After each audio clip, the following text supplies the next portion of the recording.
You know, every so often, a company hits this tipping point, a moment where its entire future hangs in the balance.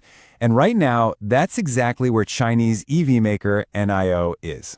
As we stand here at the end of February 2026, the data is pointing in two totally different directions. And honestly, the market is just holding its breath, waiting for some kind of signal.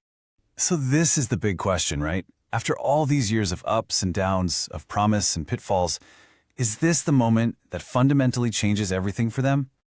All right, so how do we even begin to unpack this? Well, we're going to do what we always do. Let's break down the data. We're going to look at the charts, the company's performance, and all the key market signals to try and get a clear picture. This really all comes down to what you could call a true make or break moment for NIO, and it's happening really, really soon. The stakes, they couldn't be higher. So circle this date on your calendar. March 10th, that's the day NIO reports its Q4 earnings for 2025. And look, this is not just another earnings report. The company has already dropped hints about its first ever adjusted operating profit. You better believe the entire market is waiting to see if they can actually pull it off. Okay, so we know the event everyone's watching, but what's the mood right now?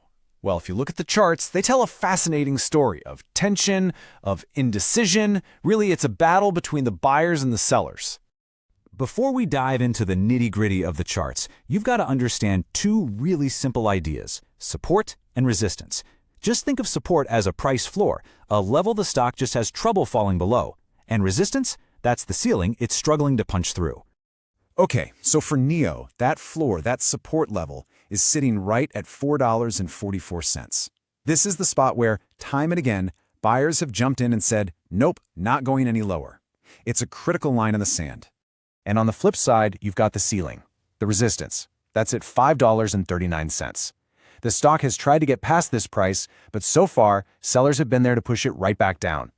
If it can break through this level, wow, that would be a huge positive signal. So what about the energy of the stock, the momentum? For that, we look at something called the RSI. And right now, it's at 47.22. That's basically parked right in the middle, not overbought, not oversold. It's like a car in neutral, just waiting for the driver to hit the gas or the brake. And this indecision? Oh, it's written all over the charts. You've got one key indicator, the MACD, flashing a buy signal. But then, right next to it, other patterns are screaming sell. It's like the chart is literally arguing with itself, which perfectly captures this tug-of-war we're seeing. Okay, so the charts are basically in a stalemate, a holding pattern. So why are people getting so excited? Well, let's look at the actual news, because a whole string of recent developments have been fueling this potential turnaround story. Seriously, February has been an absolutely huge month for NIO. It's been like a rapid-fire succession of good news. It kicked off with that massive profit alert, then on the 23rd, bam, record battery swaps. Just 3 days later, a major investment into their chip business. And then, to cap it all off, the very next day, they delivered their 70,000th ES8 model. It's just one positive headline after another. And when you actually see this growth on a chart, it really hits home. I mean, look at that jump in deliveries from Q4 2024 to Q4 2025, a nearly 72% increase year over year. That's the kind of explosive growth that makes people sit up and pay attention. But, okay, let's pump the brakes a little. It's not all sunshine and record sales. For every bit of good news, NIO is staring down some serious challenges. They're trying to grow in what is an incredibly tough environment. I mean, yeah, NIO's growth is impressive, for sure. But you have to remember, they are not operating in a vacuum. Just look at the delivery numbers from January. This is an absolute dogfight. They are practically neck and neck with rivals like Li Auto, and they have XPeng breathing down their necks. It is a brutal, brutal market. And this isn't just about the car companies duking it out. There are bigger forces at play. You've got experts like Helen Liu from Bain & Company basically saying the entire Chinese auto market is a pressure cooker right now, thanks to both government policy and that fierce competition we just talked about. So let's just lay out the whole laundry list of challenges, right? You've got this mountain of headwinds. On top of the competition, they're dealing with rising costs for things like batteries and chips, government subsidies are shrinking, US-China trade tensions are always a threat, and of course the constant risk of supply chain problems. So when you put all of this together, the good news, the bad news, you get two completely different stories. It's the classic Wall Street showdown, the bull versus the bear. All right, let's really get into the weeds here. On one side, you have the bull case, the optimists. They see a company with incredible growth that's selling at a bargain price, on the cusp of being profitable with a super popular car model.